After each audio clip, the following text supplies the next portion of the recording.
So, Robby, what's on your radar today? Well, I've got great news to report. Great news if you're me or agree with me on this issue. A Florida judge has vacated the Centers for Disease Control and Prevention's mask mandate for transportation, calling it an unlawful expansion of federal authority. Our system does not permit agencies to act unlawfully, even in pursuit of desirable ends, wrote U.S. District Judge Catherine Kimball Mizelle, who was appointed during the Trump administration.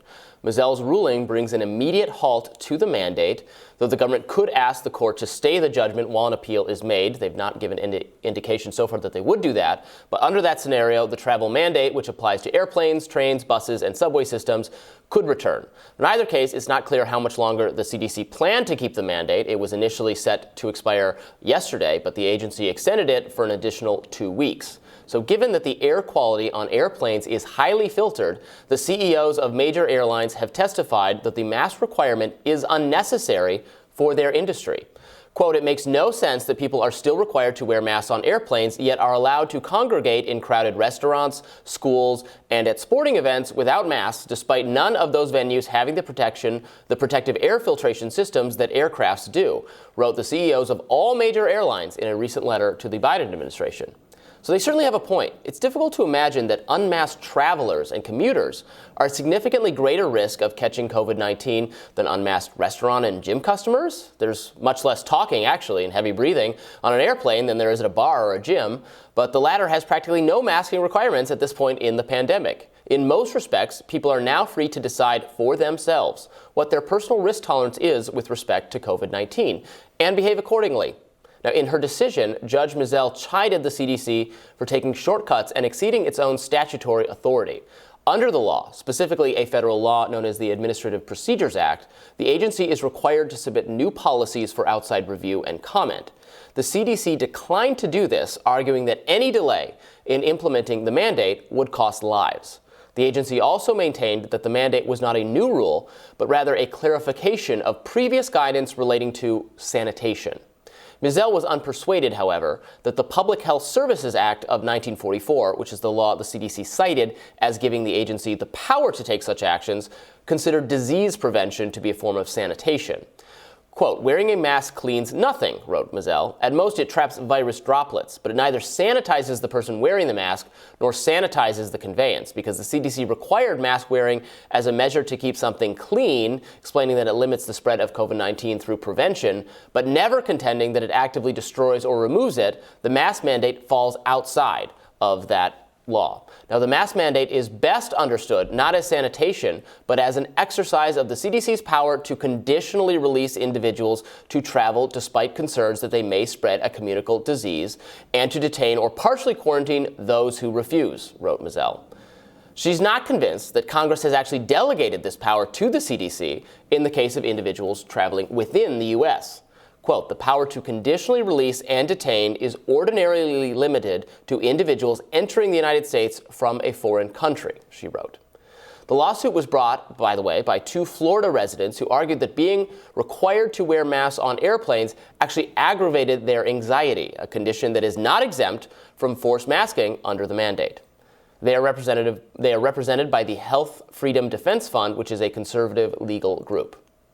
Now, the decision has infuriated many liberal pundits. Mark Joseph Stern of Slate magazine expressed fury that this question having a mandate would be decided not by the CDC, but by a 35-year-old Trump judge in Tampa, as if her age or party affiliation matters from the standpoint of whether Congress delineated mask mandating power to the CDC.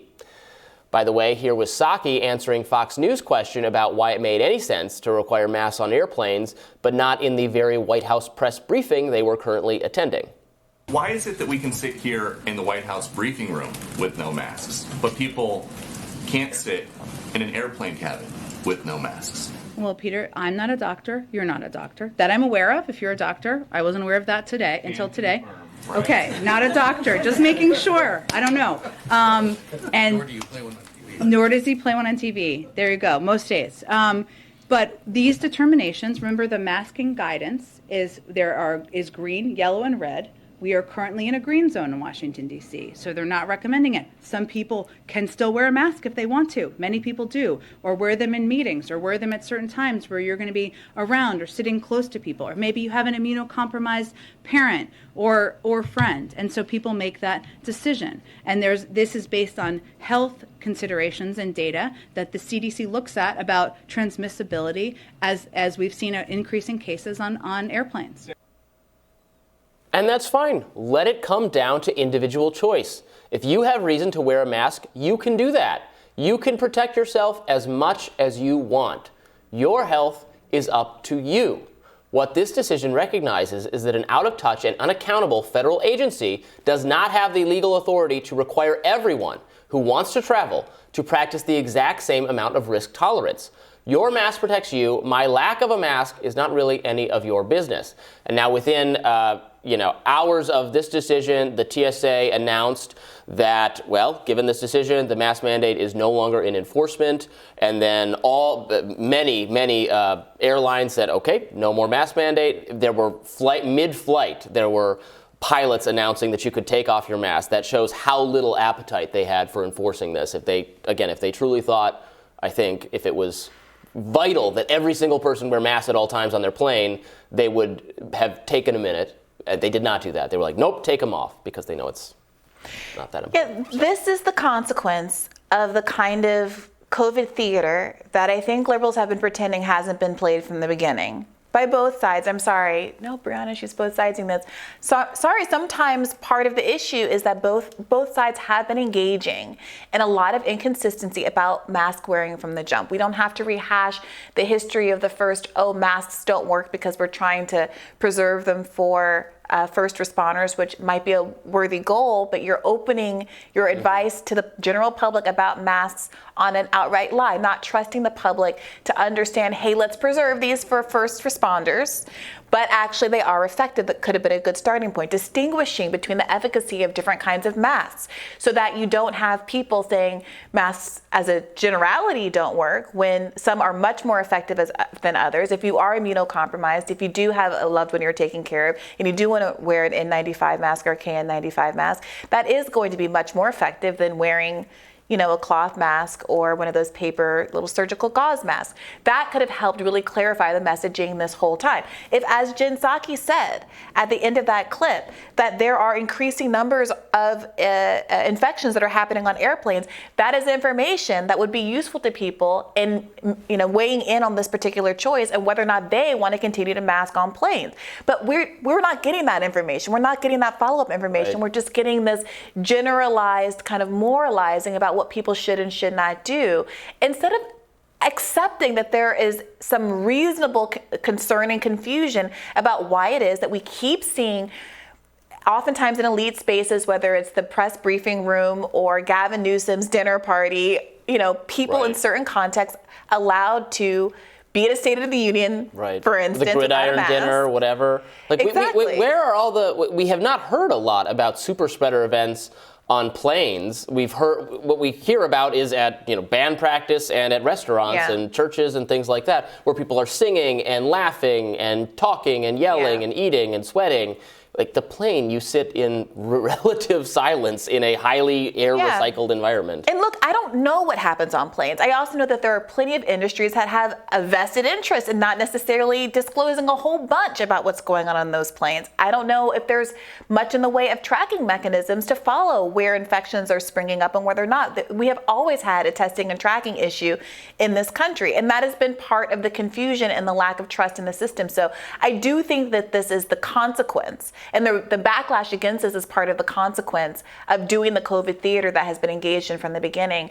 And while it may or may not be medically indicated, it's very difficult for anyone to tell at this point. What do you think about the decision itself? Because look, I happen to feel that it is not crazy for a judge to determine that, sorry, this falls outside of the CDC's existing authority. It would be one thing if Congress voted that we would like a vaccine requirement or a mask mandate or whatever the policy is. Congress approves it and then instructs the CDC or the TSA or whoever to carry out this policy. Like, that's how in a functioning democracy policy policy works. You don't just under some centuries old legal authority to fight germs or to have a safe working workplace environment or educational environment say, oh yes, this gives them this vast new power to decide. Just because our democracy doesn't function and our Congress is like totally incapable of doing anything, it doesn't mean we can just take that shortcut. I mean, sometimes that is very much how things work. And some of the most popular programs we have in this country are because not politicians. Popular with Robby, but. Popular with the American public, policies like Social Security, Medicare, they happen because we had an intransigent court system that had to be pushed by threats by FDR. So I do think that sometimes it happens. Look, I haven't read the opinion, and it's been a while since I've taken administrative law. It doesn't seem like such an incredible stretch to use a law about sanitation to cover something like this, but I'm sure there'll be a lot of legal experts picking this apart in the days to come, and we'll see. I definitely agree that the fact of this woman being 35 is not material. Elder millennials unite. That's not what's at That's issue right. here. Rise up. Rise up. All right, we'll have more rising after this.